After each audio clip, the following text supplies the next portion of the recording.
Hey, what's up, Brew Crew? Opie here. Welcome back to my Brew City Garden.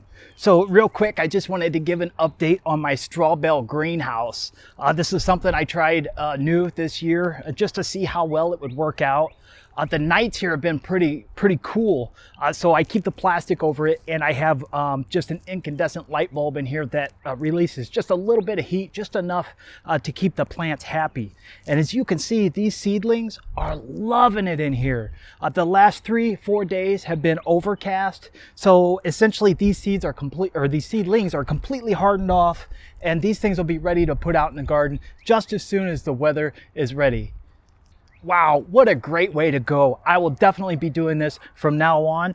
Hey, give it a try for yourself. Let me know how it works for you. All right, guys, make sure you stay tuned because here in the next week or two, these things are going to go in the straw bales and you don't want to miss it. All right, guys, until next time, we'll see you.